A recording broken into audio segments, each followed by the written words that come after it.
Channel. This is the TK podcast episode 57. Welcome back to the podcast.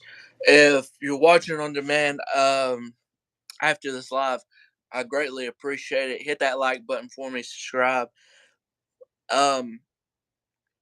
Felix will be a little bit later live on the channel. But I want to just say a few things. Just overall, you haven't seen me on here too much. I haven't done an upload. I always get this time of the year where I don't feel like doing like a lot, and I felt like I was doing a lot with uploads and all that, and I just took a step back a little bit. But it is what it is. Like, I feel like this is a common thing with a lot of people. Like, even if it's not YouTube or it's something else, just something else in general. I just took a break, man. Took a break, relaxed. Well, not relaxed because I still worked. I still work a full-time job and everything. So, no, I did not relax all the way. Now, this is the first time that y'all have seen me with like the new haircut. So it's shorter on the side and then long. You can see it's longer a little bit with length on the top. Probably the best haircut I've had, best cut I've had, and it was to a person that this is the first time I went to him. A buddy of mine went to him like a couple of times, and I was like, well, let me give him a try. Worked out very well and everything, so I am glad with the haircut and all that. So here on episode 57, we're going to talk about Money in the Bank, our reactions to it. Whenever Felix joins the podcast, which he is now, he will be talking about Money in the Bank as well as he was actually there at Money in the Bank and everything. Welcome to the show. Thank you very much. Sorry I'm late, but I'm here now. No, it's good. Only reason I really started is because I gotta sleep sometimes. So that's the only reason I started it, to be honest with you. Yeah, that's fine. But how you doing? No, I'm doing grand. Yeah, thank you very much. Yeah, I'm excited to get into my Money in the Bank review. And you said we were going to talk about Summerslam, right? And our dream booking for that. Yeah, I mean, it can be, our SummerSlam can be similar in some ways, but different. With what they got right now, you just do it how you would book SummerSlam, obviously. Sure. But yeah, you were there in. Oh, wait a minute, where the hell were they? Were they in the? What stadium is that? And oh my god, The O2 Arena. O2. Oh my god, I knew that, but not. Just put it past me. That's real. The last couple of days been kind of long with stuff that's happened, so bear with me. But That's cool. but yeah, London was great for the O2, but you're not gonna like what I'm about to say. Uh-oh. What are you about to say? Show is still the best crowd in WWE for all the year. You're not gonna like that. I know with you being there, but Puerto Rico for me notches y'all just by a little bit. I'm sorry. Puerto Rico, I'll give it to them. They're the only crowd that can even touch us. So I will give them some credit. I will respectfully disagree, but they're like right up there. They're like, yeah, between us and Puerto Rico, it's literally about this close. So yeah, all respect to the Puerto Rico fans, like they're mad. Um, but yeah, honestly, Money in the Bank was incredible, incredible atmosphere, great show. One thing I will say, and I'm not even just saying this because the last UK show was in Cardiff, but in my opinion, Clash was just a little bit better than Money in the Bank. But Money in the Bank was still great. Like, I think the two Money in the Bank ladder matches and the main event really not saved the show, but like elevated it compared to every other match that happened. Because in my opinion, Finn versus Seth wasn't as good as I thought he was going to be. Um, Gunter and oh fuck, I'm blanking now. Who did he face? Yeah, Matt Riddle. Yeah, see that's how forgettable it was. You know how forgettable it was, and I really wanted to do a short about it on episode 56 when we did our predictions. We didn't even talk about that match. No, we didn't. We completely went Dude, over it. But after the podcast, I was like, I'm laying in bed just looking on Twitter just for a little bit before I lay down all the way.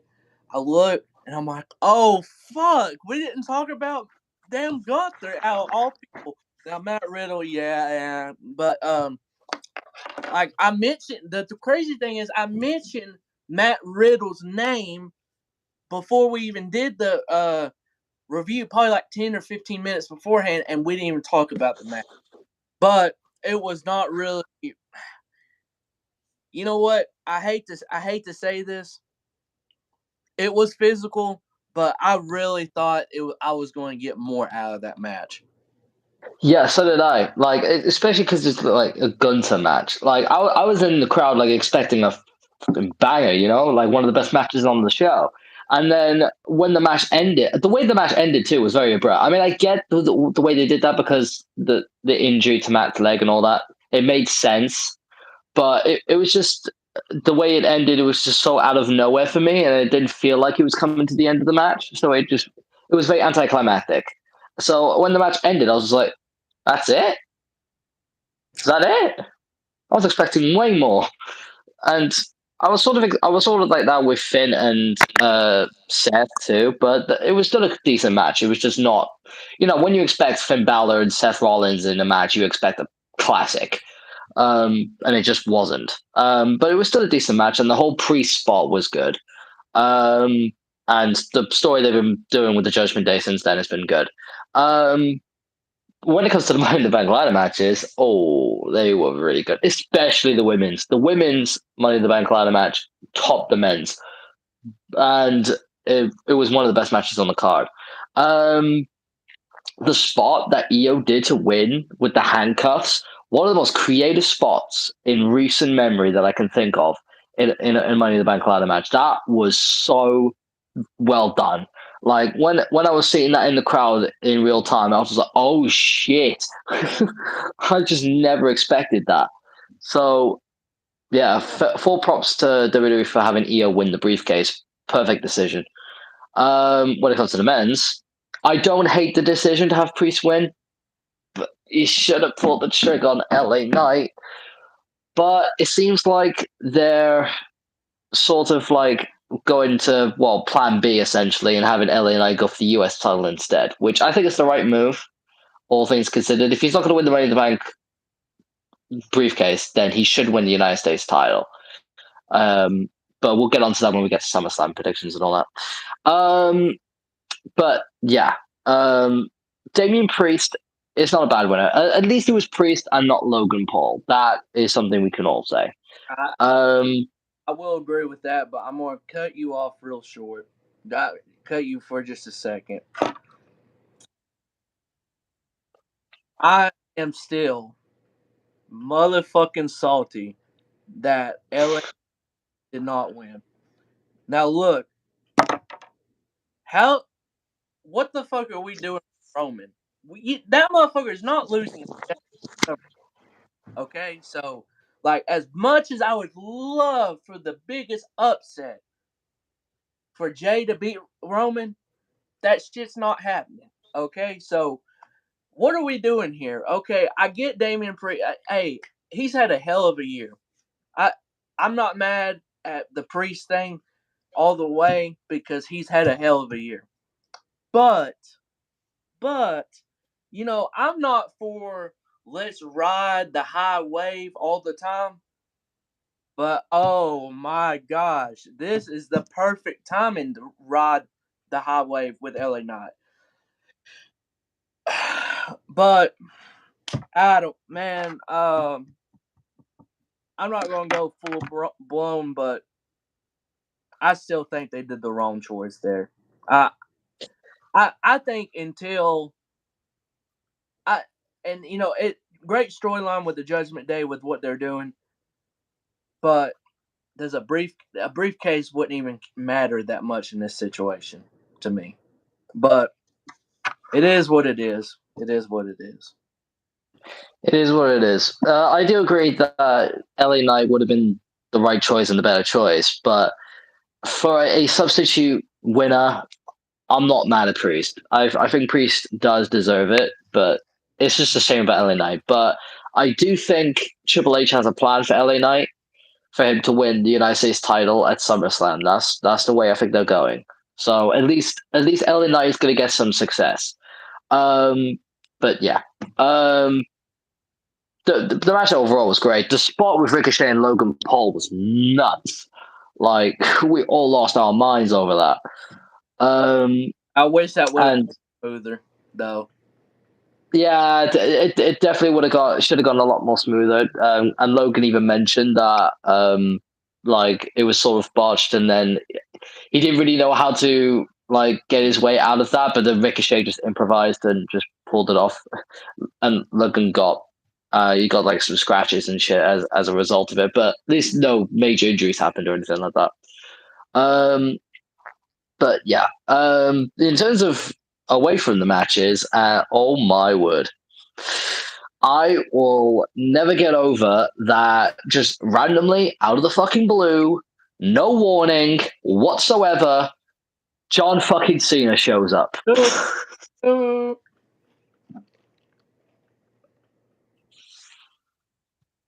That see, there was um some a thing that I saw online that he's supposed to be in London for some filming or something, but that doesn't mean that he's going to He come was going to show up. No. show up. He doesn't have to. So I think that just shows to me, yeah, he did it for London because London, honestly deserves a WrestleMania, or just England in general deserves one. Like, I mean, they got it, and honestly, they didn't bring that up because of AEW. I know a lot of people are gonna love saying that, but he didn't bring that up for that. I really don't think he. I really do think he did go off the strip. Oh my gosh, I think he really went off the lines a little bit because I don't think they really thought. John Cena can say whatever the hell he wants to. So he knows, hey, what are they going to do? Not bring me back, which would Yeah, exactly. be stupid.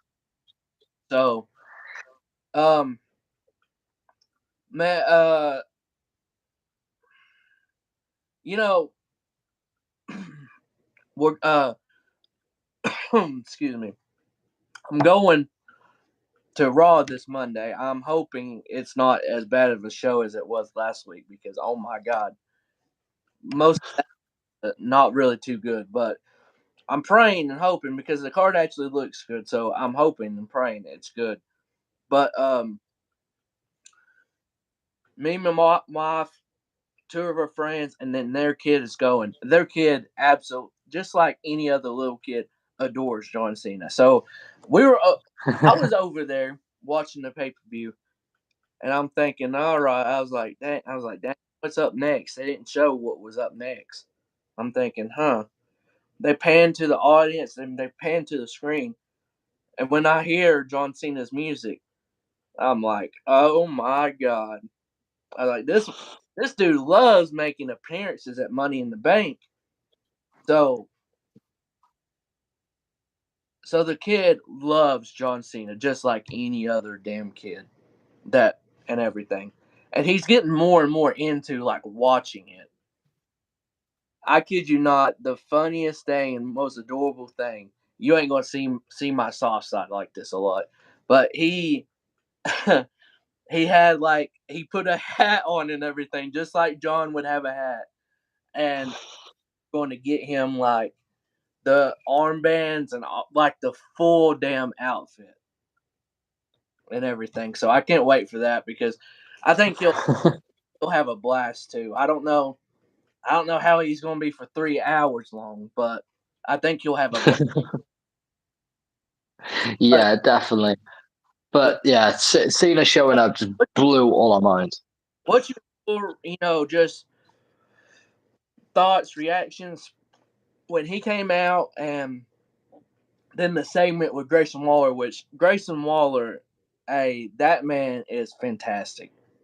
I seen some of his NXT stuff, but main roster stuff, I think he's going to be really really good. I don't even know where to start on how I felt when Cena's music hit. Or everyone. Like, I don't think I ever lost my mind so much, like, from like someone showing up ever. Because I just never expected it. And just seeing Cena live in general, I never thought I would do it. I never thought I'd see it. Unless, something like a WrestleMania came over to the UK. I thought I would never be able to do it because obviously Cena's now part time and everything. Um, so just the fact that I just got to see him live in person is incredible. But yeah, the place was I say borderline shaking, especially when Cena got onto the microphone and mentioned that he was going to try and bring WrestleMania to London. I swear to God, that arena started shaking with like the amount of cheering and shit. It was crazy. Um, Grayson Waller, yeah, he's a talent. He's a real talent. He's got all the potential to be one of the top heels in the company in the future. Because he's just got that natural arrogance and cockiness, like that. Just a heel like him needs. He's sort of like Miz in a way. Hey, I think he's a mixture of the Miz, and this is saying a lot, and Chris MJF. Oh, Jericho. Ooh, with good shout. just the mannerism, not everything, but just the mannerism. I think.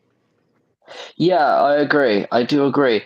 And yeah, it like he was just getting under everyone's skin in the crowd, especially when he was like continuously like saying like, "Oh, it would just bring WrestleMania to Australia instead of the UK." That just pissed everybody off. It's like, fuck off.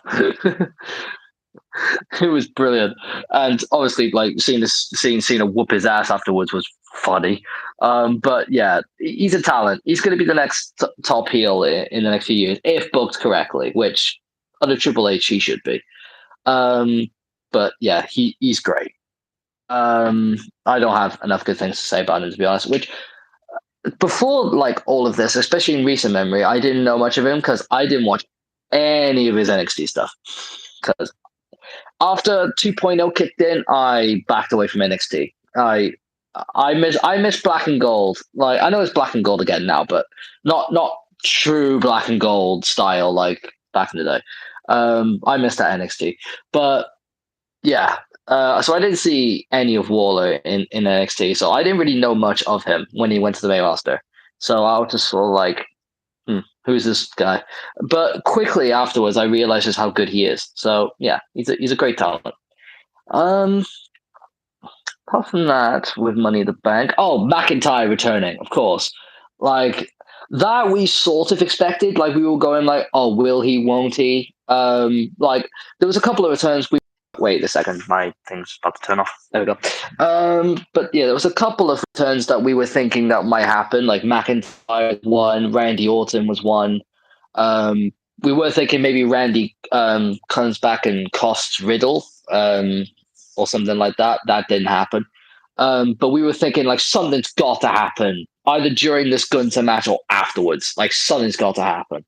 So like we were all just like waiting in anticipation. Then McIntyre's music here, and we all lost our minds. McIntyre, like, just seeing him back is great because I love Drew. Like, it's sad that after Clash, he didn't have any direction. Like, I would have thought they would have had like a plan B or like, something for McIntyre to do after he lost to Roman, but they just didn't have anything for him whatsoever. Um, which is why I genuinely think he should have won a Clash because then he would have at least had something, and then Roman would have, like, in my opinion, it should have been one for one belt, and then Roman would have had just another and just carried it on. But whatever. But yeah, it's just great to see McIntyre back and see him actually have a direction now, which is obviously he's going to face Gunther at SummerSlam for the Intercontinental Championship, and he might even beat him. I, I, he might have to be the one to beat Gunther because apart from McIntyre, I don't really see many other people that I can really believe can truly believably beat Gunther. So, and there's a bit of a story there because Gunter's first time being pinned on the main roster, even though we'd like to forget it because it happened very quickly, was that in that Survivor Series match where McIntyre claymore the shit out of him and then pinned him when he was UK champion. In that like Raw vs SmackDown vs NXT Survivor Series. So there's a bit of a story there. So yeah, I think McIntyre vs Gunther is going to happen for the IC title at SummerSlam. McIntyre might win, might not. Who knows? Gunther could retain, but I feel it's good to see McIntyre back regardless, and he's going to have a banger with Gunther. That is going to be a show stealer. But yeah, I think that's about everything. Oh, main event. Oh my word. Okay, so my first impressions of the main event at the start was fucking hell. Like, I was just sitting here, especially when they were just not doing any in-ring action for like nearly 10 minutes. They were just like walking around the ring or staring at each other or just very slow stuff. And I was just like, just wrestle. Please. I don't know why they did it. They just built it up. It was like a slow burn. So they just made the match like half an hour long or however long it was. But it reminded me of a main event with, I mean, of course it was a main event, but a main event in the Attitude Era on pay-per-view. yeah, I agree with that. Yeah, it was very reminiscent of that sort of style. It's like they was like, you know what? And look, it's smart to do it because if you're literally going back and forth a good bit, now I know Kenny Omega and Ospreay did it. Congrats to them, but I think you can overdo going back and forth a lot. Yeah.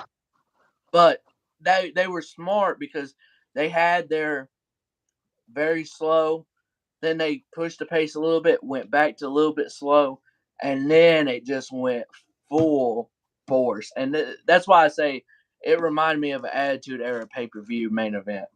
Yeah. Like the first 10 minutes, very slow. Like I was not, like I wasn't like bored, but I was just like, this is incredibly slow. Like I wasn't expecting this. I was expecting it to like just go right from the get go, fast because of like the animosity of this feud. I thought it was just gonna be go, but it was just very slow, very gradual. A lot of mind games involved, so like some good storytelling, to be fair. And then after the first 10 minutes, it started to pick up and pick up. I was like, okay, this is starting to get interesting now. Some things are actually happening. And then I think the last 10 minutes, just oh, the drama, the tension was palpable. Like, there was this one specific near fall that had every single one of us in the crowd, and I'm pretty sure all of you at home as well. When Roman, I think, he Superman punched one and then speared the other, or whatever it was. He hit both of them with like big moves, and then he went to pin both of them. He stacked them, the Usos. Yeah, as soon as that happened, we all were chanting bullshit in the crowd because we all thought it was over and Roman won. We were chanting bullshit, bullshit. And then when the Usos kicked out, we lost our minds. Like I was in complete shock when the Usos kicked out. I thought it was genuinely over. I thought there was no chance. I was like, yeah, it's over. God's sake. Oh shit. So And then the shock of Roman getting pinned, which, by the way, I did call this on the podcast last time. I did bring that up. I was like, maybe Roman gets pinned here. So I like to pat myself on the back and say I'm a genius. I mean, I did say it probably won't happen, but there's a chance. And it did happen. But in the crowd, I genuinely thought it wasn't going to happen that way. I thought Solo was going to be the one taking the pin. I knew the Usos were winning. I just had a great feeling Usos were winning anyway. But I thought Solo was going to take the pin, especially when I was in the crowd. I was like, okay, Roman's not taking the pin here. Solo is. But as soon as they took out Solo on the outside, and it was just the Usos and Roman in the ring, I was like, hang on a fucking minute. They are not doing what I think they're doing. And they had Jey Uso pin Roman, which is the perfect move, in my honest opinion, because it's the perfect story. Because like the first person to pin Roman in WWE was Jey, so it sort of becomes a full circle moment. And did it in the exact same way too. So yeah, just the shock on everyone when the Usos won, and everyone went nuts. But yeah, obviously it's going to lead to SummerSlam. Jey Uso vs Roman for the undisputed title. I don't think Jay's going to win, unfortunately. I would like to see it. It'd be a great shock, but I don't see a world where Jey Uso becomes a world champion. I just don't see it. So I think Roman will retain at SummerSlam, but then it just begs the question: if it's not going to be Jay, then who is it going to be? That's just the whole thing. But yeah, who knows? But yeah, overall, I would give Money in the Bank out of 10. I would probably give it a 8.5. I'll probably give it 8.5. Great show, not perfect, not like amazing, but a great show, really enjoyable. Especially with the moments and the Money in the Bank ladder matches and the main event, top tier. I just wish like some of the other matches. Oh, I didn't even go over the women's tag match. Um, the only highlight was Shayna beating that absolute living hell out of Ronda, which, by the way, we never saw coming. Like, there was the fact there was no tease. Like, there was no, like, like malfunction at the junction going on. There was nothing like that. Like, there was no, like, animosity between Shayna and Ronda. It was just full blown out of nowhere, just fuck you. So, which was great. That really suits Shayna. That she could just all of a sudden just boom like that, just turn on you like that. Like it really suits Shayna's character. So I like how out of nowhere it was. Um, but yeah, thank God that it looks like it's going to lead to Shayna versus Ronda at SummerSlam, and I think Shayna's going to beat Ronda, and Ronda's going to say bye bye to WWE forever. Which fucking yes, get in. I know, especially you, Tyler, will be very happy about that. But I like how in this feud, Shayna is obviously in the like storyline standpoint, she's going to be the heel, Ronda's going to be the babyface. But we all know, in terms of the crowd, Shayna is going to be the babyface in this feud, and Ronda's going to be the heel. There's no other way that it's going to go. By the way, on Raw, Shayna cut a hell of a promo. By the way, like that was one of our best promos in WWE by far. Killed it. Literally said what we've all been wanting to say about Ronda for the longest time. But yeah, um, yeah, it was good. Yeah, Money in the Bank was great. Yeah, 8.5 out of 10 is how I personally rate it. 8. So yeah, Well, being in the crowd is going to give you more of a boost for sure, just because that's just how it's going to be. yeah. Um, I'll probably say like being live in the crowd did bump it up by a point. So if I was like watching it like at home, I probably would have given it a 7.5 or an 8. 8 to the max. 7.5 minimum. yeah, that's the era I'm in. Just because for me, I mean, we already knew, so I'll run it down because I haven't even reviewed it on the channel. That's one thing I need to start doing after pay per views. I just don't. But we do the tag team championships, the women's. it was going to be a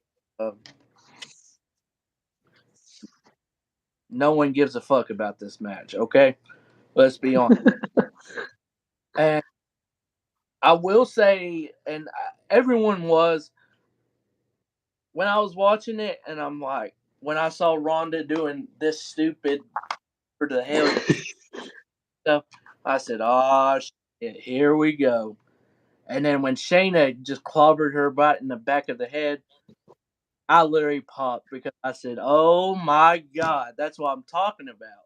Because whenever Ronda Rousey gets her ass beat, it is a great day or night you are at.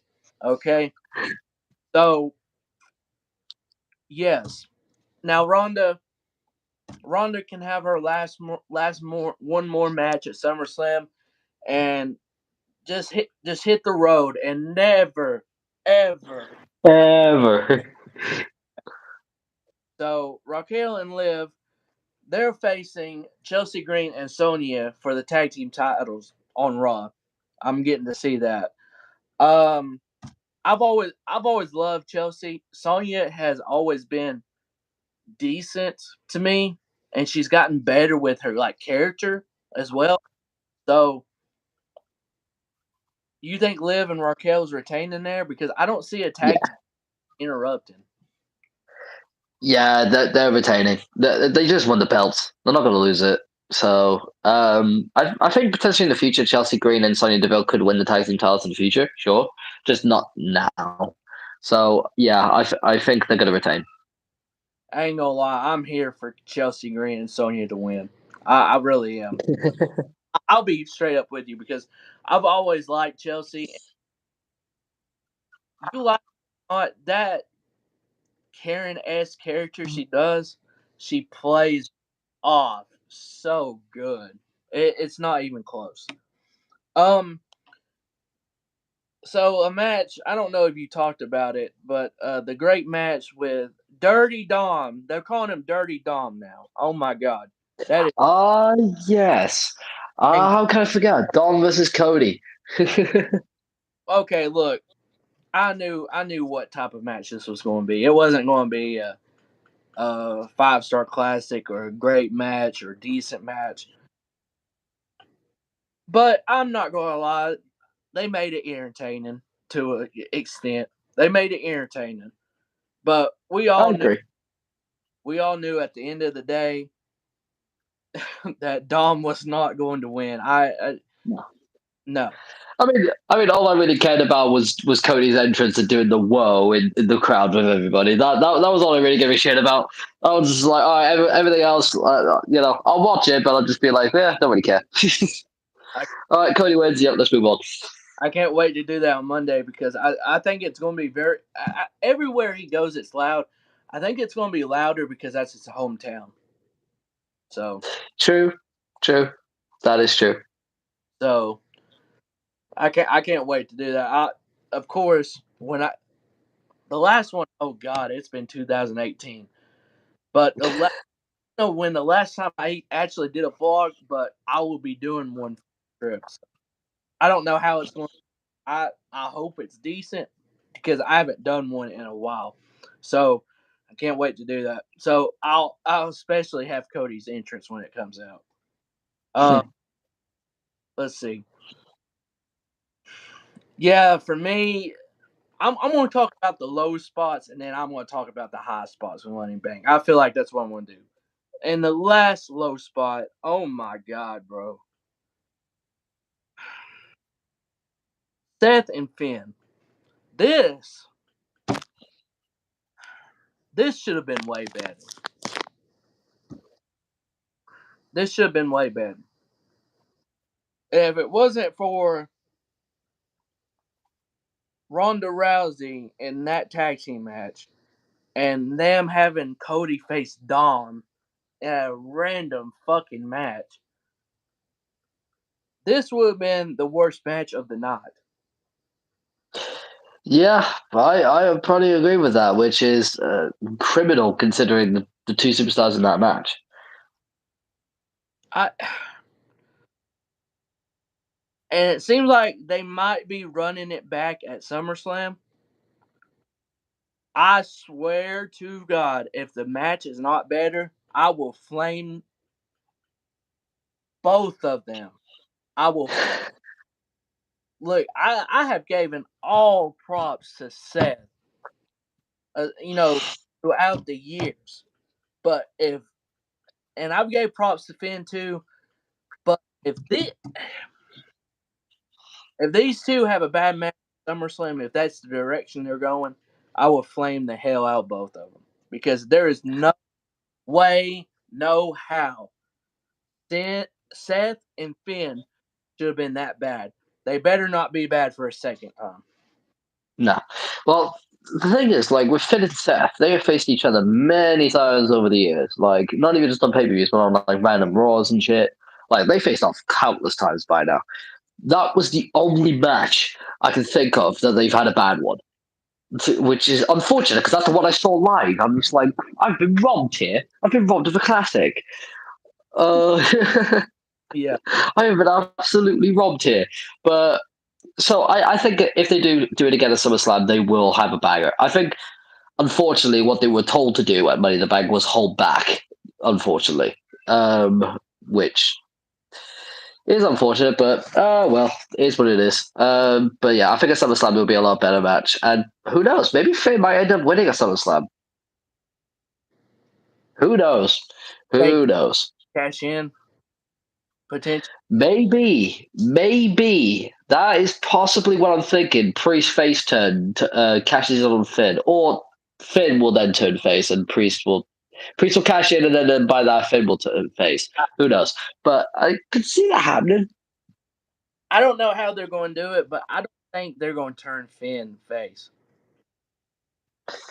Who knows? Oh, It's just to keep in mind. yeah. Well, that it's just so disappointing. I hope their match at SummerSlam is not bad. Okay, so that is all the low points for me talking about it. Um, I'll talk about the men in the bank first. Um, this was a very these money ladder matches probably the best ever done. Just overall with how they laid out the match and everything. Was it perfect? No, you're not going to get. I mean, perfect. You would literally have to have zero fuck ups at all. So, um, Damian Priest winning. I like it. I like it to a point, but I already said LA Knight should have won. But overall, the match was really, really good, and it made you think, oh, is LA Knight going to win? So they did have a great suspense build up to, is it going to be him or Priest? Um, but my oh boy, my feelings after the match was probably just like a lot of people's in the arena. I just went like this when I saw he went down and Priest was literally getting it. I was just like this. I face palmed my head down and just shake my head like this. I was like, oh my god. I was like, at the moment, I was like, no wonder they put this match on first. No wonder. Yeah. Can you imagine if that If they put this, closed the show? they put this in the middle of the show and have LA not lose like they did. Yeah, good luck. Good luck trying to get the crowd back into it all the way. That would have been awful. But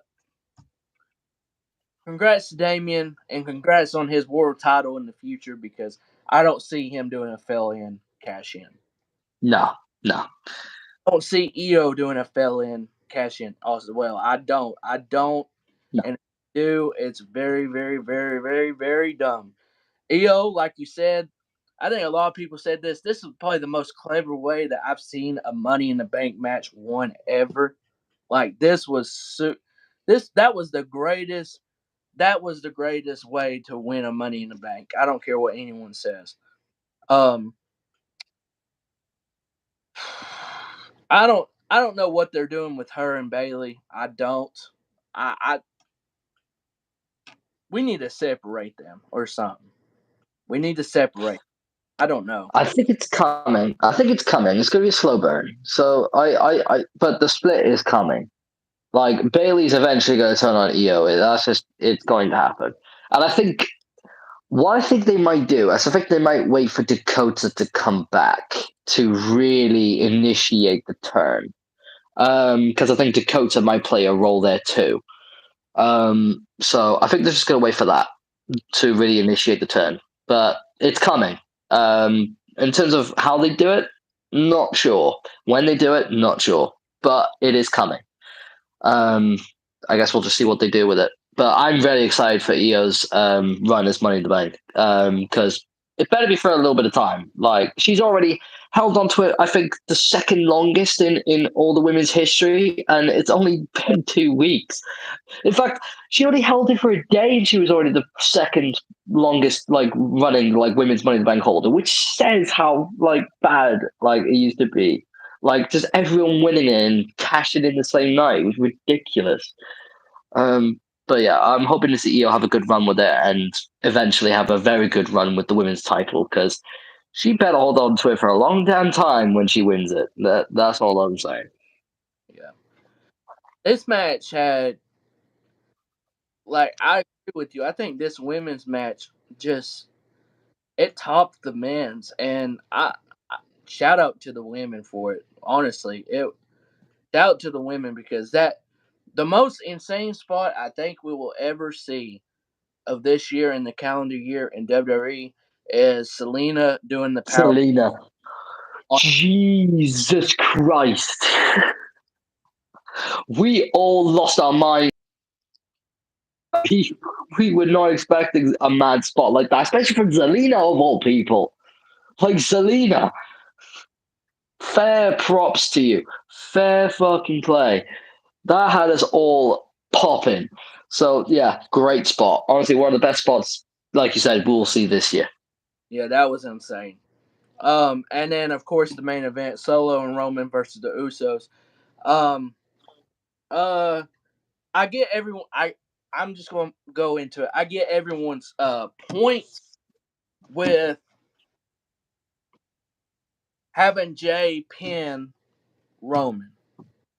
I get it, but I'm gonna still stick to this. Roman should not have taken the pin. I don't think Roman should have taken the pin, and I'll tell you why. Because I feel like whoever beats Roman for the title is the one that should pin Roman and be the only one. I think the reason why they did this, and hear me out here, I think the only reason they did this is because Roman being pinned in that match still looked somewhat strong because Solo was taking out, and at that point it was a 2-on-1 handicap. It took two men in that situation to pin Roman. So, like, I think they're thinking, like, all right, so Roman's got pinned here, yes. But in terms of a one-on-one match, still no one's pinned him. No one's been able to beat him or best him ever. So I think that's where they're going with this. So like eventually the person who does beat Roman, they beat him fair and square, 1-on-1, like that sort of situation. I think that's the reason why they did it. And they were just like, yeah, we can have Roman pinned here and still be fine. And I I do agree with your points that like arguably Roman should have stayed unpinned until he lost the belts. I can sort of agree with that to an extent, but I can also see why WWE did this.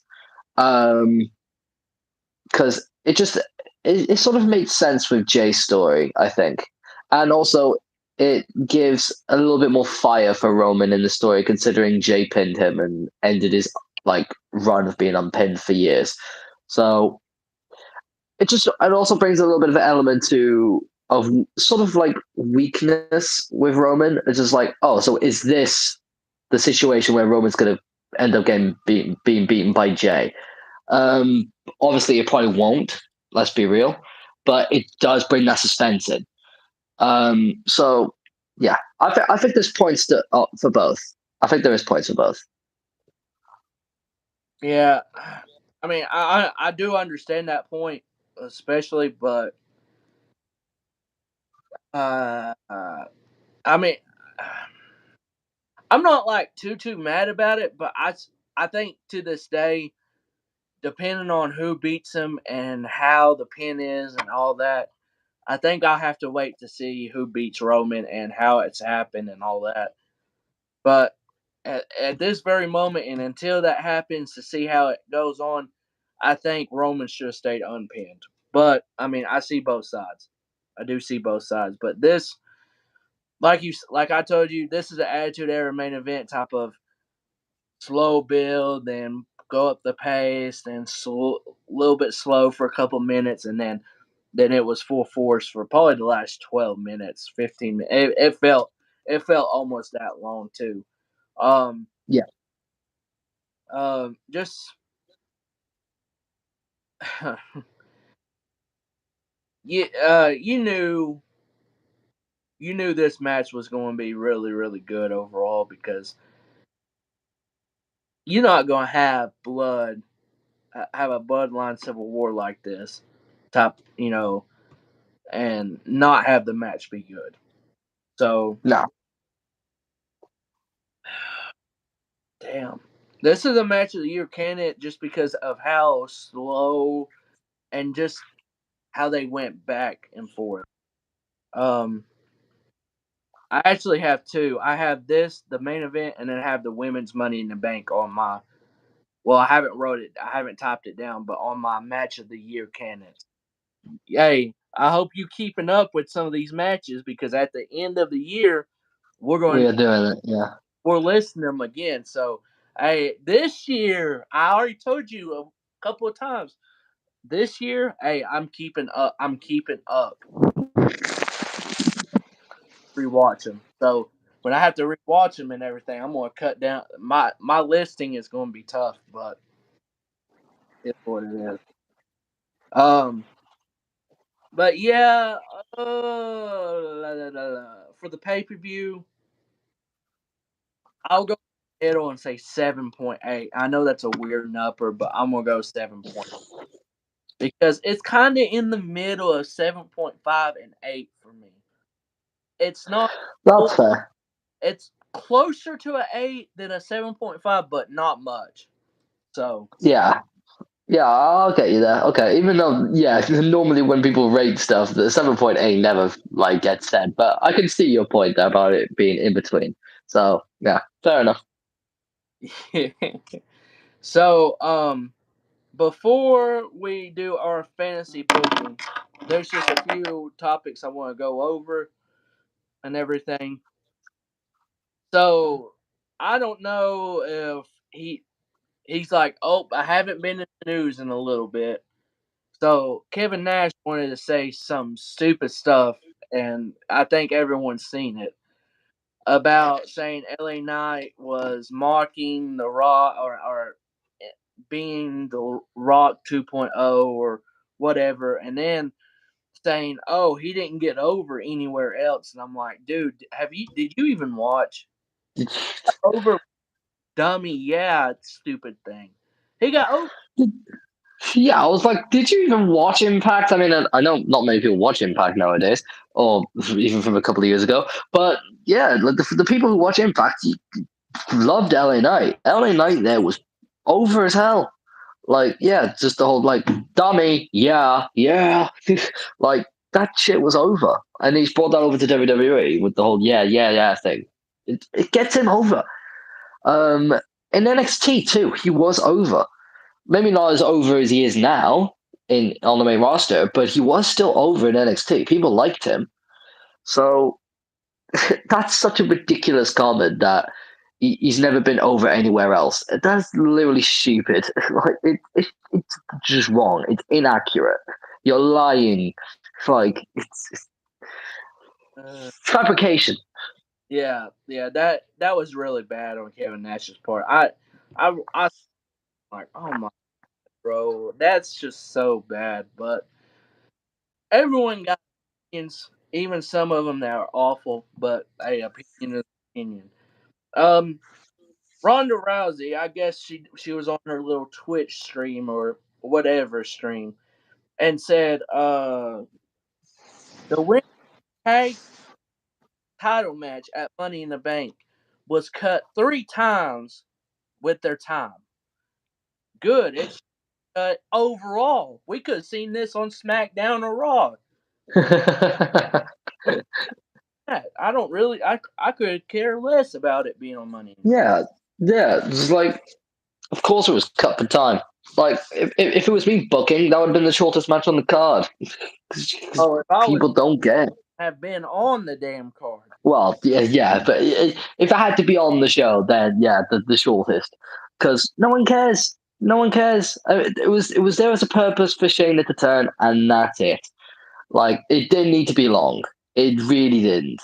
Like, if that match was cut for time to give more time for other matches, like the Money in the Bank ladder matches or the main event, then it made for a better show. So Ronda can't complain, in my opinion. So yeah.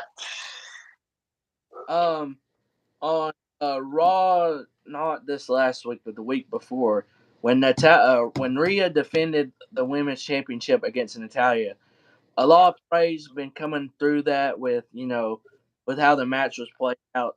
Did you watch that match or at least hear about it or something like that? Nope. Like, Fill me in. I ain't gonna lie, it was a real. I know no one really gives a damn about Natalia, but I've always liked Natty overall. She's a great wrestler, and um, with what they've done with her with Rhea has not really helped her going into this. But Did she get squashed? but I no, she didn't get squashed. This was actually a pretty good match. Okay, fair enough. Probably like a 15-minute match. I'm not even lying. Yeah, fair enough. Probably 12, 15 minutes. I don't know, man. I don't know how long it was overall, but this was like physical. Like Rhea bled through her match. That's how physical it was. And the only Damn. thing this up is um they need to let the women do more of this on television. Like not titles on the but like good amount of time with their match.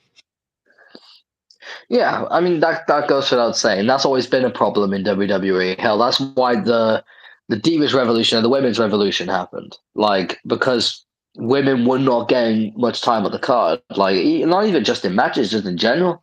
Now, women are getting more time on the show with segments and that, but still in matches, most of the time, they're getting short times on their matches, which is not good enough. Like, I can understand, like, with certain women, like, some people don't care, but, like, if it's some women, like, they need, like, time. They deserve to have as much time as the men when it comes to their matches. They do. They deserve it. So, like, like, why can't you give the women, like, a 10-minute match or up to a 15-minute match on TV? Like, especially if it's big enough, then why not? Um, like, if it's a nothing match, then something like a 5-minute match, fine. But if it's got a purpose behind it and it's actually somewhat important, or the crowd somewhat care about it, then just give them the time that they need to tell the story. That is what's most important. I know there's time constraints with shows and all that, but that's your job. You're supposed to find a way to fit everything in and Got, give everyone time. That's important. got to. Um, Now the next Saudi show is rumored to be around November 4th.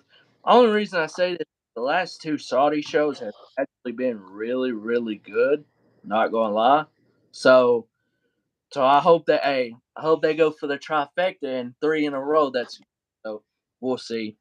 BWE, whatever they are, I just seen this on the report. Claims a superstar is supposed to get close to a stone cold rub. The only person that should be getting close to that to me is LA Knight. I'm guessing that has to be the person they're talking about. Because who the hell else is getting a big time rub like that? Nobody. Nobody at this moment. Nobody. Trying to think. Um, yeah, LA Knight's an obvious shout. Grayson Waller could be a shout considering he's got sort of a rub off Cena, but I don't know. There's one thing with Grayson Waller and John Cena because they sort of have, I don't know, similar, like, charismatic styles. I guess, sort of. And then there's Grayson Waller and Stone Cold. I just don't see them two gelling well on a segment. Where Stone Cold and LA Knight, I can. So yeah, it should be LA Knight. I don't really think of anyone else it can really be. Hey, oh my God, can you imagine the segment? Yeah, what? What? Yeah, what? Oh, that's a gold segment waiting to happen. Hey, Just the crowd as well doing both, like just back and forth with the crowd shouting at each other. It'd be great. that would be funny. Um, Karrion Cross said something. I don't know where it was. Said the Bloodline Civil War match was probably one of the best things he's seen in a long time. Which, hey, great storyline, great match. I agree with Karrion Cross. It's a travesty that him and AJ Styles on SmackDown. I didn't watch it. I saw it. Got 4 minutes. To really put it into concept, into context for you, they actually did practice the match after the SmackDown before Money in the Bank, the one that I went to. It was like a dark match. They were sort of practicing it. That match was longer than the televised match. Styles won the match. So like I knew Styles was winning on the televised show because that's typically how it goes. They practice and all that. So I knew Styles was winning the match, but I really didn't expect it to be shorter. I was expecting sort of like be around similar like length, but no, they cut it fucking shorter. 4 minutes. I'm sorry, I don't care. Like if some people think Karrion Cross is not that great in the ring or he can't put on like a good match, you cannot give an AJ Styles match 4 minutes. That is utterly criminal. No, like Very bad. that. No, that should never happen. Um, Bray Wyatt close to being cleared. I don't know what the hell he even heard. I think it's man, which hell I don't blame him. Um, but when Bray does come back, they don't know what his plans are. But I think Bray will be back here soon because I mean he probably signed a good lengthy contract anyways. So um, I'll bring it up when we do the fantasy booking. But Johnny Gargano, I don't know what the hell he's doing, but he's sitting at the house. He's being dad, basically, which, kudos to him. I'm not saying play, but this will be on television. So, because it was rumored that people were saying he's hurt, but he's not hurt. He's cleared. He's been cleared for a good while Yeah. now. And the last bit of news is merch sales are at a all time high, even higher than the Attitude Era. That's crazy. Wow. That's crazy. That is saying something. That's saying That is saying something. I'm not surprised. I'm not surprised with LA Knight right now, Cody, Roman, and Seth. You got you got so you got a lot of people's merch that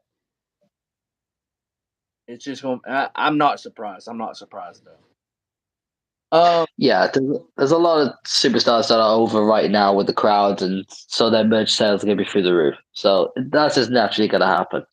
So it's not too much of a surprise. No. Okay. Fantasy with SummerSlam. Um. Let's see. With SummerSlam, I gotta remember all the championships because if I don't, then I'll forget. It makes me wonder how many matches are going to be on the show. Because normally Triple H likes to make it less matches on a pay per view, like tries to minimize the matches, but it's a SummerSlam, so Gonna be less this go around because the way it's shaping up, hell, there's already six. somewhat confirmed matches are 7.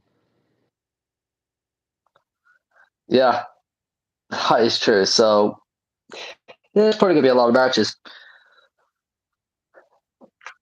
Yeah, I'm and I know he likes to keep it small, but I don't think it's going to be small card like he wants it to be. Really don't. Okay, so you want to go first or me? I was thinking we could do like a match at a time, so not Yeah. all of us are going back and forth. You can start off if you want to go smaller, like with the titles, and then work your way up. You can do. That's how I'm probably going to do it. Okay. Um. Okay. So smaller titles. Well, I'm I'm not saying this is a small title or anything, but this is just sort of like the first. Go around the game. Say U.S. title. In theory,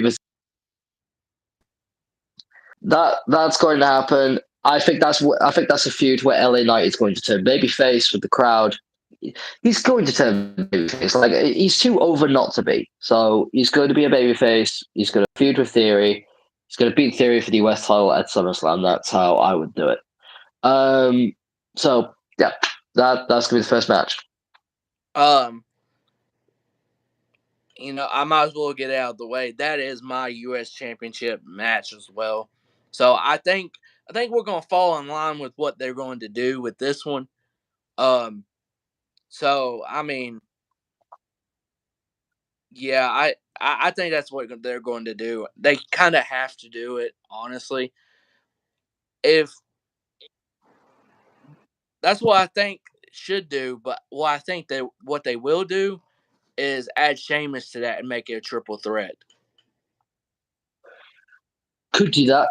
That is a shout. So my booking would be Theory and LA Knight, but what I think they're going to do is the triple threat.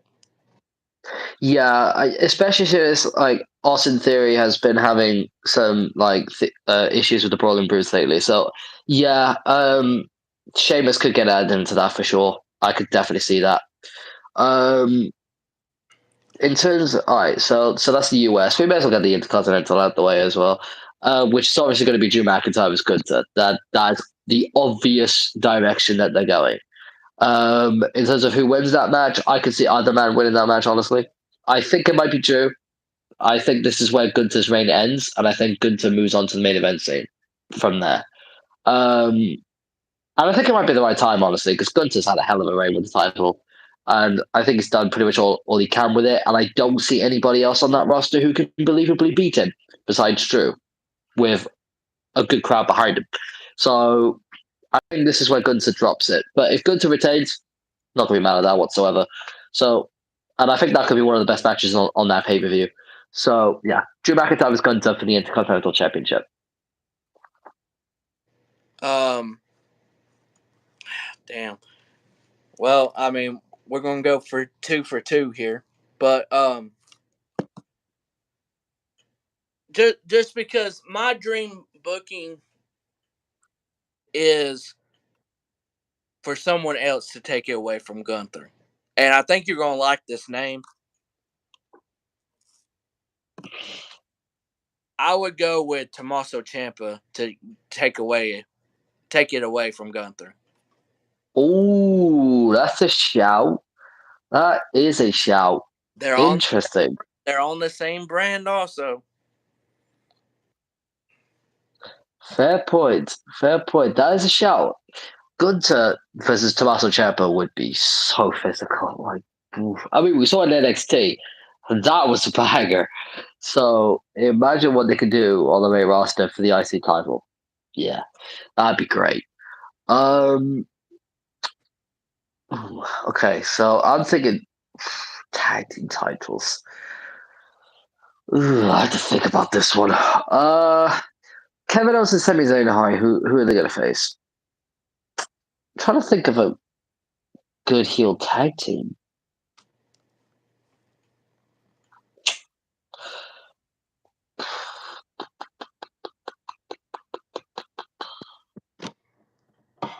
boy.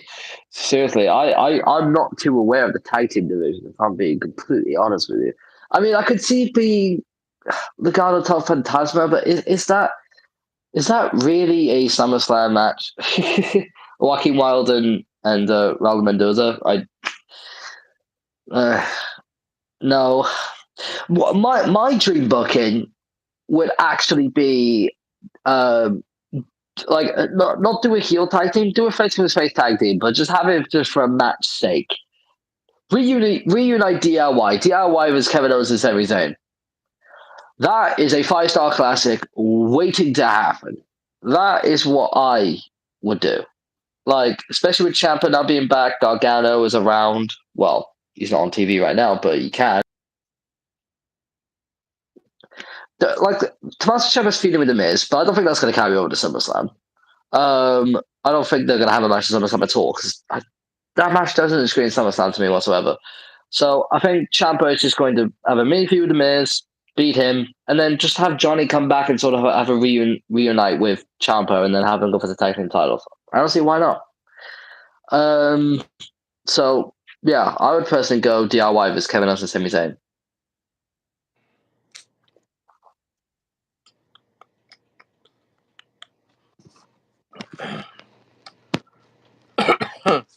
Dang.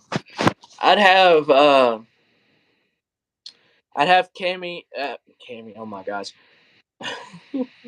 KO and Sammy face against Damian Priest and Dawn. So the Judgment Day. Oh, that's a shout. So that is a shout. That's the match I would have for Cammy and Sammy and everything. That's the match. Yeah, that's the match I would have. DIY is a big shout, honestly, but I don't think they turn it around that quickly and have them in a title match or anything. So True, that is true. Yeah, go ahead. I guess the women. Yeah, women's. Okay, so I'm gonna go for Oscars Women's Championship first. So it seems the direction they're going, which, to be fair, it will be a great match. Triple threat: Oscar, Bianca Belair, Charlotte Flair. So yeah, that's gonna be a great match. Oscar should retain in that match, I believe. Like, I don't really want to see Bianca win the belt again, and I for fucking sure don't want to see Charlotte win the title again. So, yeah, just have Oscar win the match, please. That's all I ask. But in terms of actually seeing the match, yes, I approve, because it's 3 very talented women who can put on a banger. So, thumbs up. Yeah. Damn. I guess we're going for a third. Yeah, that's one that's what I would do too. I actually like the direction of them doing a triple threat because it just makes a lot of sense with how they've gotten it back, and I'm glad it's not Asuka and Charlotte and all that. So For sure.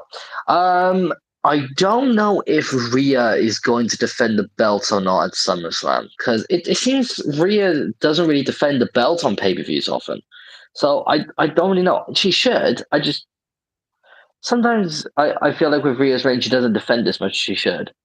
Um, if she does defend it at SummerSlam, who would I have a face? Good question. Um, maybe a maybe a Becky Lynch wouldn't be a bad shout, because like, think about the top babyface that's on Raw. Like, it's probably Becky. In fact, no, it is Becky. Let's be real here. It is Becky. So, and it is a dream match. Becky Lynch versus Rhea Ripley. That's a match we've been wanting for a long time. So it could happen, or it could go all the way to WrestleMania, and they might do it at WrestleMania. I don't know, but I could see it happening at SummerSlam, and we having that massive win at SummerSlam over someone like Becky Lynch. So that's probably the way I'd go. I'll go Rhea Ripley versus Becky Lynch for the women's title. well, as much as I would want to see that, that's not happening because they're going to do Trish and Becky again at SummerSlam. Um, They are. I don't know why, but Trish and Becky will face off again at SummerSlam, I think. Um, so I'm gonna go. If I had, if Rhea isn't even going to even have a match, I'd have her face probably Raquel because I honestly think they might lose the tag team titles. So I could see them losing them, and then Raquel's like, "Oh, I'm gonna challenge Rhea," and they're gonna have another show off face down that they've had on Raw. Went past each other once or twice, so I could see it being Raquel. That wouldn't be my dream match, but I think booking wise, they're going to do that. If I had it my way, it'd probably be Becky, but I think that match needs to hold off anyways. Yeah, that's fair. That's fair. Um, Honestly, Shane and Ronda is going to be a match, so we can notch that down. Um, yep, let's move on. Yeah, Shane is going to beat Ronda, and she's going to say bye bye. Um, Another match that seems like they're going for SummerSlam, and to be honest, I like it. Like, because it's going to be a good match. Like, it makes sense because of what happened to Money in the Bank, and that's Logan Paul vs Ricochet. It's gonna be a good match. I'm excited for it. Like, it's a harmless match that Logan's in. It's not like he's going to win a belt or anything.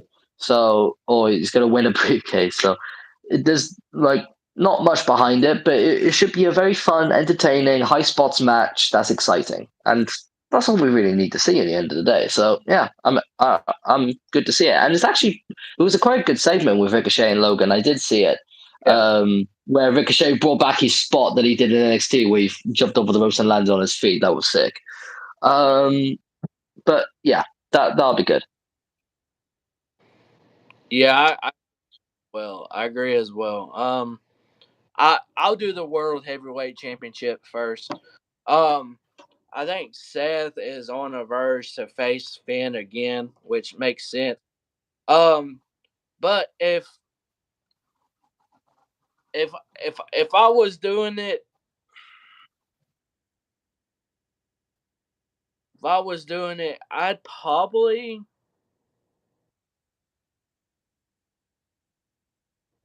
have him face maybe Randy if Randy came back. Have them go at it again because the last time they actually faced off was WrestleMania 31. That is like how many years ago? 8, 8 years. 9, something like that. 8. So I mean, I could see that. I don't know. I think Finn makes a lot of sense anyway. So Yeah, I agree with that. I'll go Finn versus Seth because yeah, they didn't end the feud. Like they've made it clear that the feud's continuing, so like it makes sense. Um, and it should be a better match this time around. And it brings an interesting dynamic with Priest as Money in the Bank. Say if Finn does win, then Priest could cash in, or say Seth retains, maybe Finn and Priest get back on the same page, and Finn helps Priest cash in. Who knows? They could go many directions with this whole thing. So yeah, that should be good. One thing that I is pretty much going to happen is Cody vs Brock 3.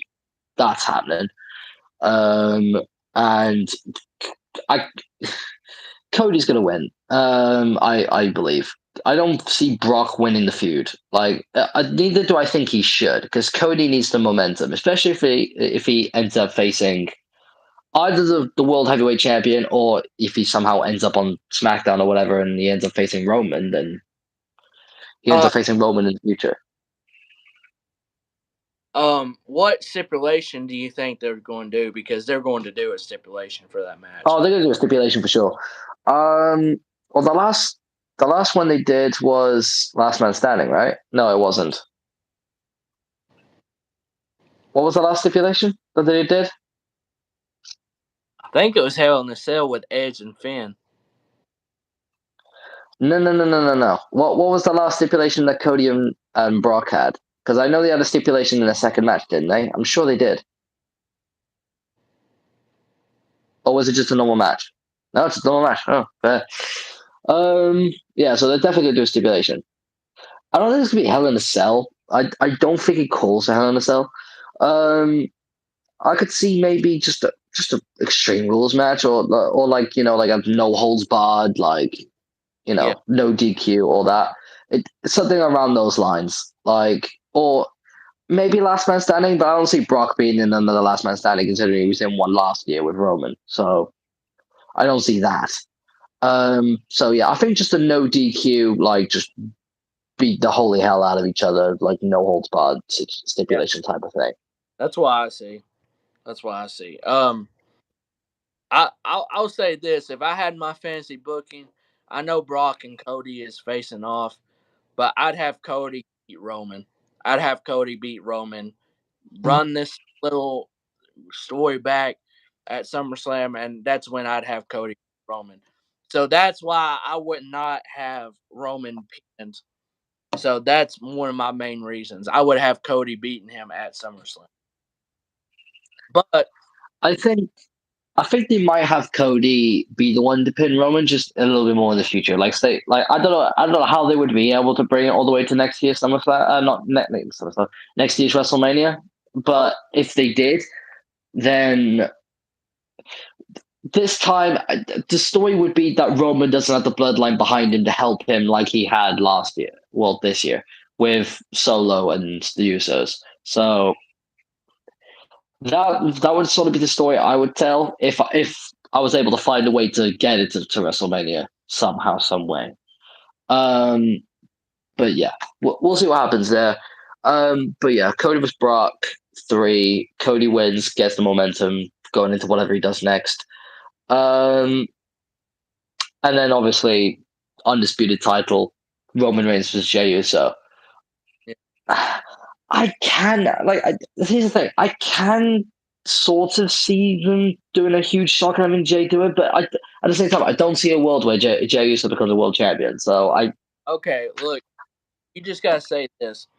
I know Triple H and Vince runs things a little bit more, and Vince more to certain stuff. All you gotta do is ask this question to yourself: is Vince going to have Jey Uso the face of SmackDown on Fox? no. Okay, so when I say it like that, that's a easy and quick no. I hate to say it. Yeah, that's the thing. Yeah. Like, say if Jay were to win the belt, like just out of a shock moment, he would just lose it immediately afterwards. Let's be real here. So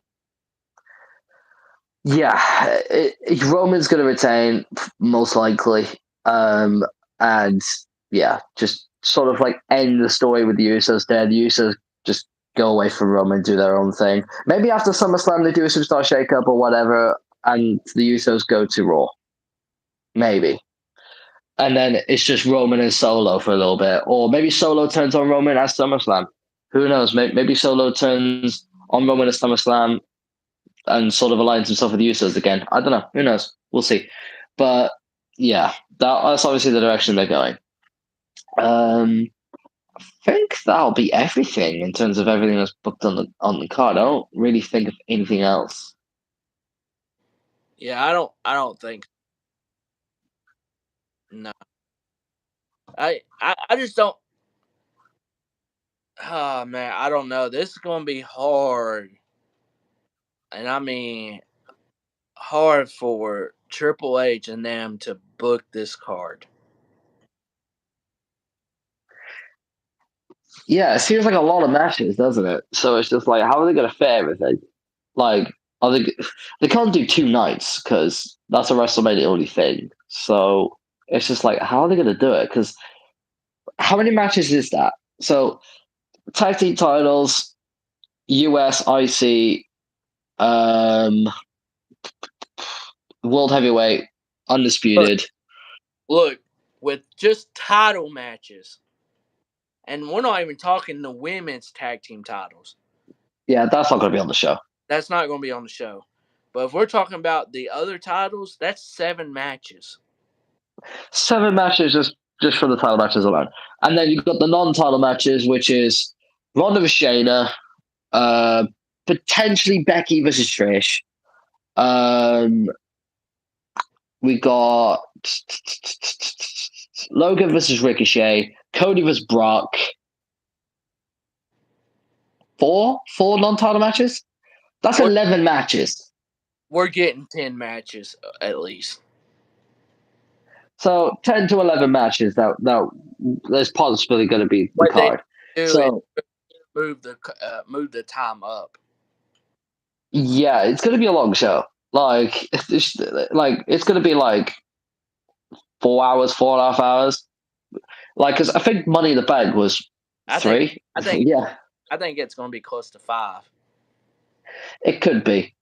Yeah, it could be. It could be 5 hours. I don't know if they're going to do a pre-show. Maybe have a couple of matches on the pre-show, but it seems like they don't do that anymore. So it's just like, yeah, it's just gonna be all on one show, and it's gonna be like 5 hours long. It's gonna be Triple H's longest pay per view by a long stretch. Yeah, it's going to be. I don't know, man. It's going to be. This is going to be a test because he's done so good with booking stuff with who, but this is going to be tough, honestly. But we shall see. Indeed. All right, so this has been episode 57. Thank you for so Oh, much. Um, oh, one thing. okay, One thing. I've got some things to say about Liverpool. go ahead. All right,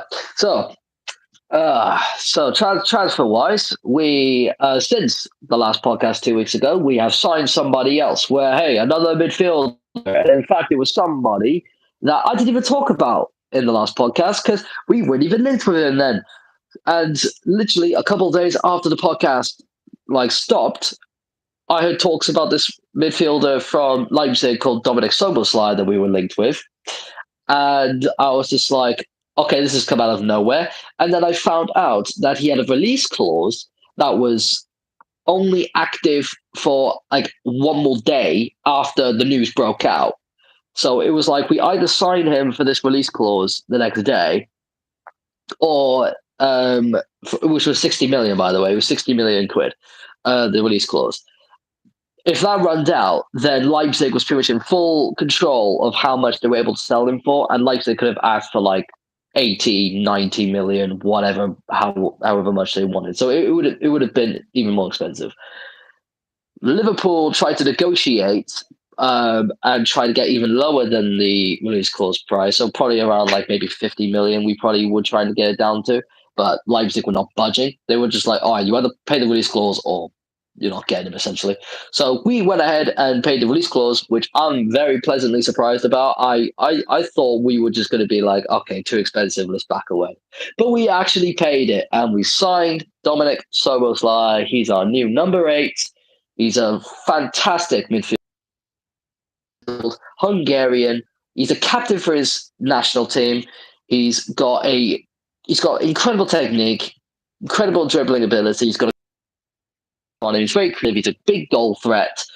He literally ticks all the boxes in terms of what I want to see as a midfielder from our club that we've been lacking for so long since, I'd say, Philip Coutinho. Coutinho was probably our last midfielder that we had that was ticking all those boxes. And also, Dominic Soboslai is amazing from set pieces. He is someone who is going to give Trent Alexander-Arnold a run for his money in terms of the free kicks, corners, etc. But yeah, since Coutinho, we haven't had a midfielder like that. Coutinho was that, and that was like 5 years ago that we sold him. So it's great now that we finally have a midfielder that is going to be that for us. Him, along with McAllister, is going to be an incredible midfield. Like in terms of feeding off forwards, creating chances, even scoring some goals from midfield, it's going to be good. In terms of other transfer news, Romeo Lavia from Southampton, one person I did talk about in the last stream. It seems we are still trying to get him, but there's still some hesitation there. Like, basically, it's just like we spent a lot on Summerslam, so it's just like, are we going to be able to get someone else in? So what I've seen is like I want us to get at least one more midfielder, a CDM preferably, not even just an eight, not someone like a Soberslide or a McAllister like we've brought in. Different type of midfielder, more defensive, more physical. Someone like a Romeo Lavia or someone along those lines. So Lavia would be perfect. I would want us to get a CDM in and a centre back, specifically a left-footed, left-side centre back is preferably what I'd want us to get because although Virgil van Dijk, he is, in my opinion, the best centre back in the world when he's on form. He wasn't last season. He was a bit off the races last season, granted, but when he's on it, best centre back in the world. But he isn't exactly getting any younger. He's 30, 31, around that age. So he's getting up there. So we need to think about a potential long-term replacement for him, or someone to like rotate with him every now and then, because we can't have Virgil playing every single game all season like we used to do. Otherwise, he's going to get tired and fatigued, and it's going to take a toll on him. Plus, injuries might play a factor because he had that one long-term injury a couple of seasons ago. Since then, he hasn't really looked at his proper peak like he used to before his injury. So, but he's still amazing. Don't get me wrong. But we've been looking at signing this one centre back called Levi Colwill from Chelsea. 20 years old. He just recently won the under-21 Euros with England without conceding a single goal, mind. All tournament, didn't concede one single goal. So that is incredibly impressive. He was on loan at Brighton last season. He did very well there. That's how everyone like sort of seemed to take notice of him because he did a very good loan at Brighton. And then he did that tournament with England. And yeah, it seems like that's a talent everyone seems to be looking at, specifically us. And Brighton are wanting to get him on a permanent deal, but Chelsea aren't budging. That's the only issue that we're running into. And in fact, Levi Colwill, as I found out, is actually a Liverpool fan, which is quite funny. So I think he would be open to the move.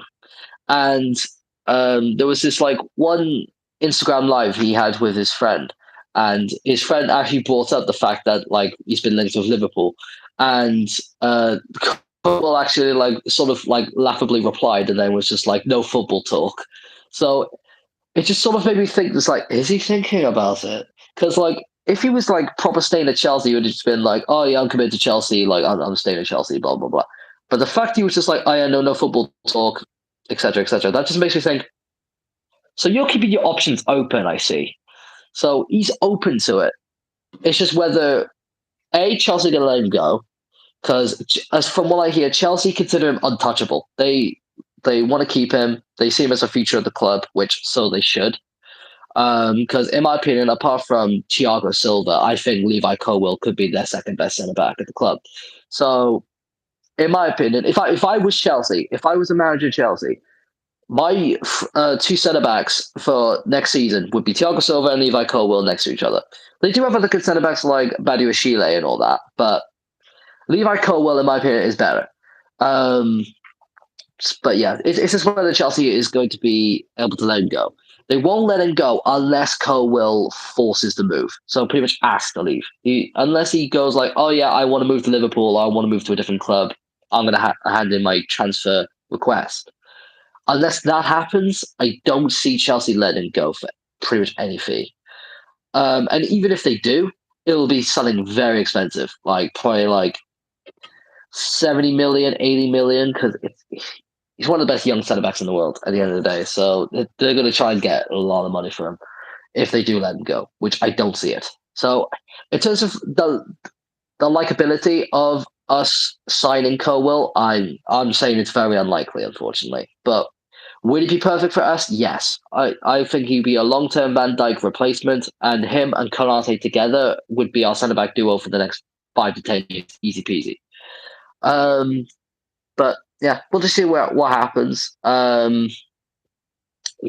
that's all I can really think about because we're not really linked with any other centre back. It's like We had a couple of others like Mickey Van de Ven that I did mention on last stream, but it seems like he's going to Tottenham now. So I think we're missing out on that. So it seems like, yeah, we are just focused on Will and seeing what he does because he's having talks with Pochettino, the Chelsea manager.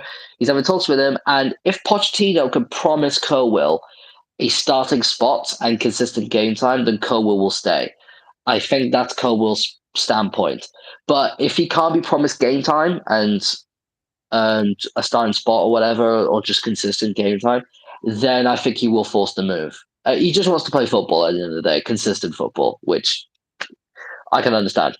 And I think at Liverpool he would get that. Yes, um, maybe not above Verge, but like say if we do go to a back three with three centre backs at the back, which we are rumored to do because Trent is rumored to be pushing it to midfield along with Fabinho as our 2 6s, and then McAllister and Summerslam in front. So if we do move to a back three, Verge will be in the middle of the centre backs, and then Konate be on the right. Colwell could fit into that left centre back spot. So if he were to join the club and he wants starting game time and consistent game time, a back three could be a good option for us. So there is an opportunity there for Colwell to get consistent game time if he joins Liverpool, if Klopp wants to go that way. But yeah, it's very unlikely that we sign Colwell, unfortunately. But we'll see how it goes. But I'm not exactly holding my head up high and saying, yeah, we're going to get him. So, but we'll see what happens. But apart from that, that is pretty much everything I have. We are into preseason now. They're doing some preseason drills and stuff.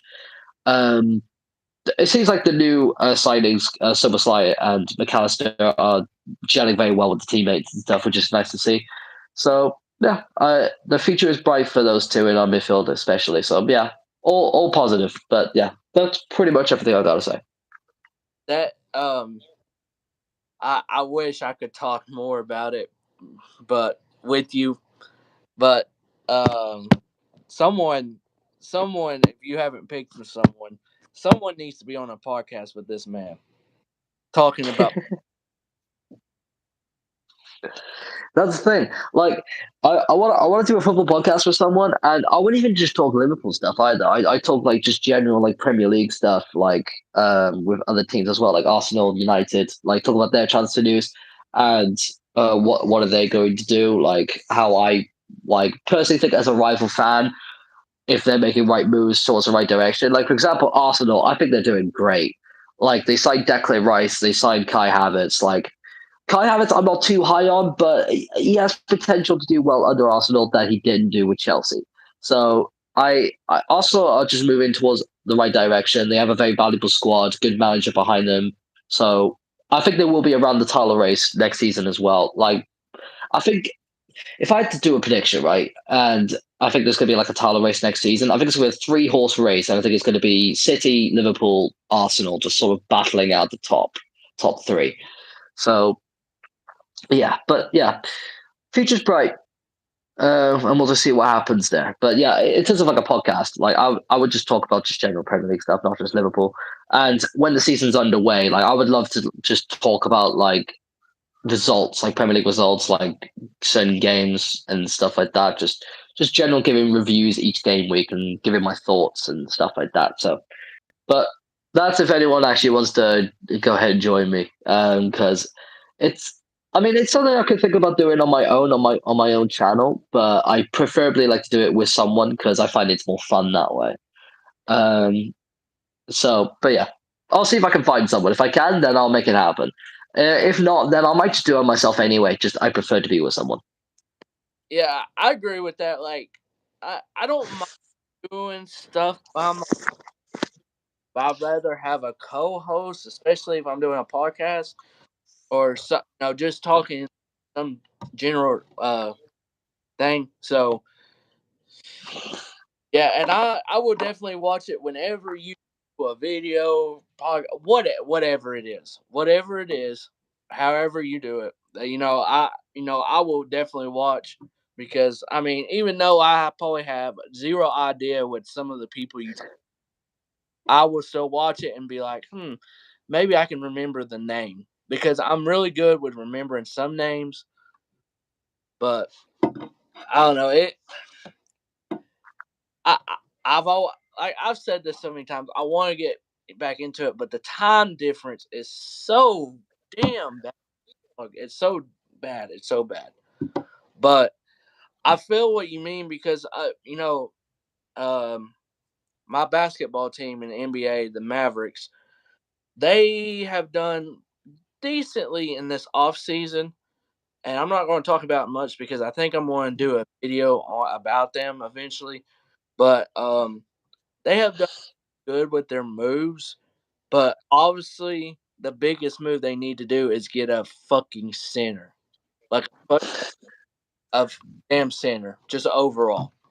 That okay? I'm not going to say anymore because eventually, before the season starts, I will do a video on it, and if they don't have a center, I will rage. Okay, like but I